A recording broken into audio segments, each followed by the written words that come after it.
That's racism. You don't have enough resources to be able to compete. So I try to have enough understanding so when I get big enough, like Samson, I'm gonna write these books and tell black folk what's going on. So you understand the issues.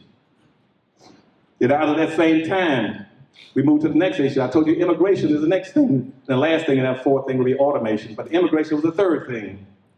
When these immigrants come into the country, and say black. At that time, here we during the World War II, we had POW, prisoner of war.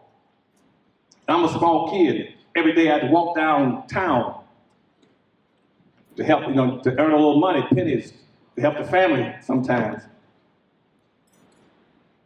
And as you walk by, and I walk by the prison camp right there on Liberty and 5th Street, and they had all these German prisoners in there. As we walked by, they would give us the finger and drop their pants and moon us, and show us their butts, and make fun of us and try to spit on us. These are German POW, prisoner of war. At the same time, all our black soldiers oversized fighting in Germany, fighting Germans. And these Germans were out there playing ball, volleyball, tennis, and behind a fence. When I would go downtown to the movies, the whites, and look at the whites, they had the best theater. Guess who was going in? All the prisoners of war, like Germans going to the prison of war. They sat in the best restaurants and the best theaters, ate the best food. Why? Because I found out later on because of the immigration policy in this country. Immigration policy said there's a ranking order in this country on how people can be accepted. They call it the American dream. And I said, well, what black folks know what the American dream is? They got all these damn college degrees.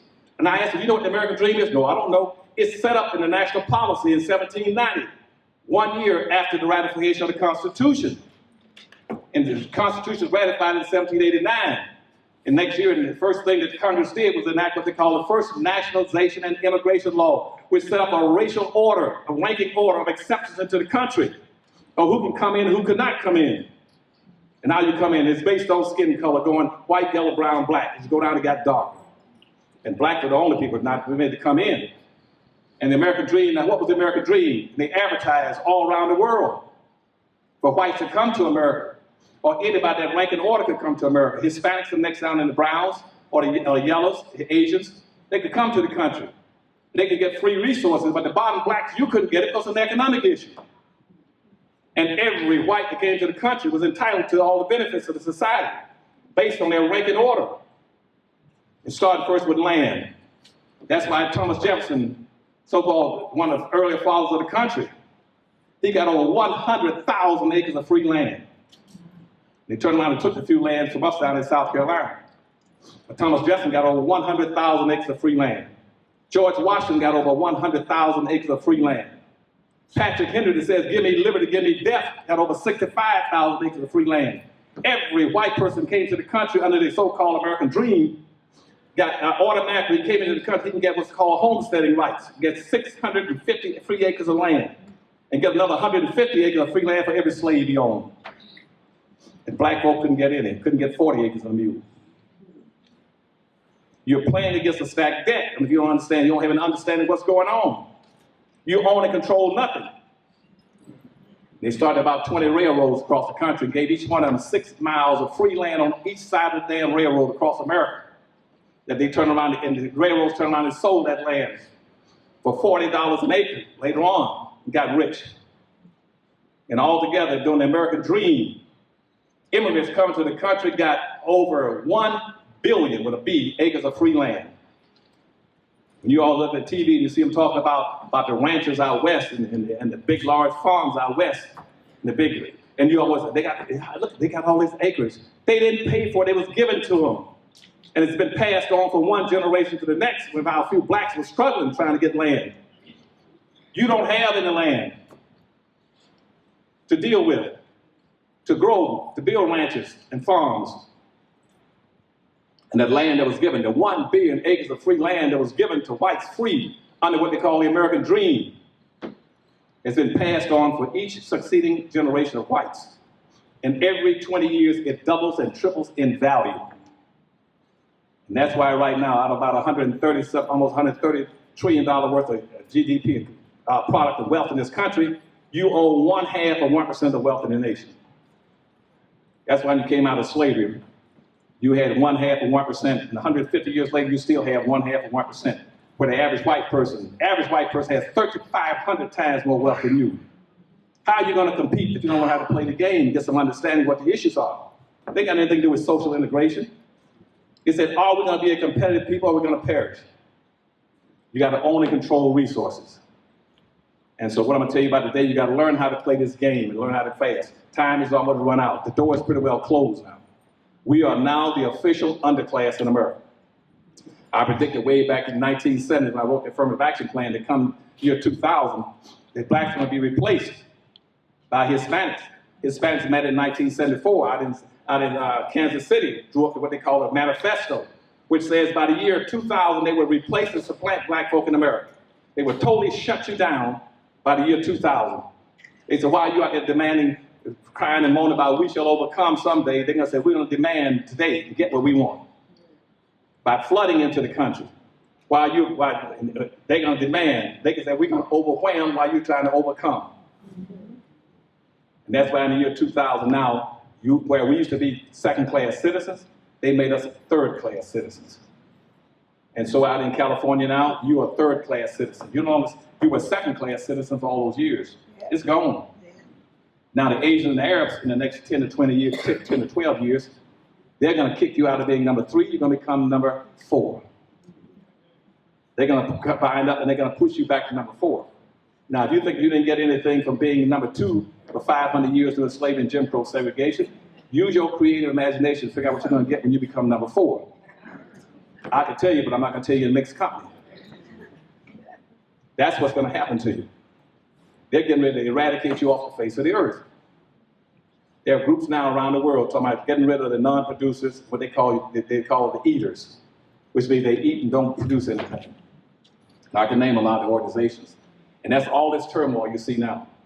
And so what they said, so immigration then was never designed to benefit black folk. Never designed. It was designed to displace you and replace you.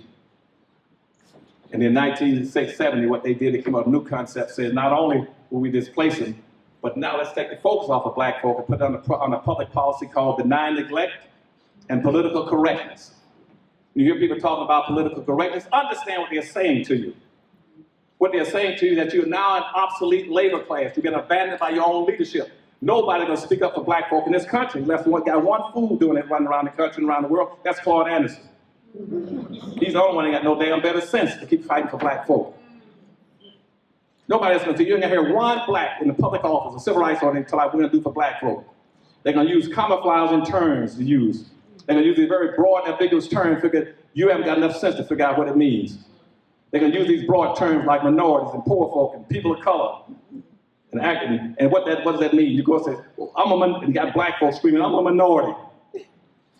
So what is a minority? Minority means you're a loser. You live in a society that says the majority will win and rule and the minority will lose and suffer. Why would you volunteer run around saying, calling yourself a minority? Huh? Why would you do it? Rather because minority means that you haven't got a chance. And you ask people, what is a minority? Nobody knows. If you want to be honest about it, the white male is a minority. A peg-legged, one-eyed man is a minority. A humpback lesbian with a hernia is a triple minority. So nobody knows what it is. They tell you, well, you got to come on the minority program. Yes, I want to get in your minority program. Why? And I'm going to talk about that in a few minutes, why you should be rejecting it. Don't let them put you in these broader categories called minorities. And when they start talking about the American dream, you question and say, now, when does black folk get a chance to enjoy the American dream? Because you see, here's what the American dream was. The American dream was at that time in history, it was 90% black labor and 10% Indian land. That was the American dream. And later on, it morphed in what you call now, they come into America the same thing, but no longer free land. It means coming to America and getting free unearned benefits. That's why all these groups come into the country. They're not rushing across the Mexican border to get along with you and to love you. They're coming here to compete with you for resources, ownership, and rights. And see, they take over these communities. They came into Florida for that time, and they came into Florida when I wrote the affirmative action plan in 1970 for the state of Florida. See, Cubans began to pour into the state. First thing they took over overtime. Ran blacks out of overtime and took it over. Then they went after Liberty City. Then they went after Coconut Grove. And now Cubans pretty well dominates almost all of Florida. That's why you hear people like Ted Cruz and Mario all talking about Florida Cubans. They own and dominate. And where are black folk? Just out playing with balls. They don't understand what's going on. They didn't get the understanding what's going on. And so immigrants now learn this, and American policies, political correctness says this. When Nixon got the memo from Daniel Moynihan in 1968, it says, the way you shut down the black civil rights movement in this country and shut down the black power movement in this country is you take the focus off of black folk and put it on minority women and immigrants. And then the political correctness say, then make blackness, every form of blackness disappear. Make every form of blackness. Don't include blackness in anything. That's called being politically correct. That's why God knows why would blacks sit there and listen to a campaign for 2 years for the President of the United States and no one has ever mentioned one time about black folk. Every day on TV, nobody's talking about you. Why would you be worried about voting and nobody's talking about you? You don't demand anything, they're not going to give you anything.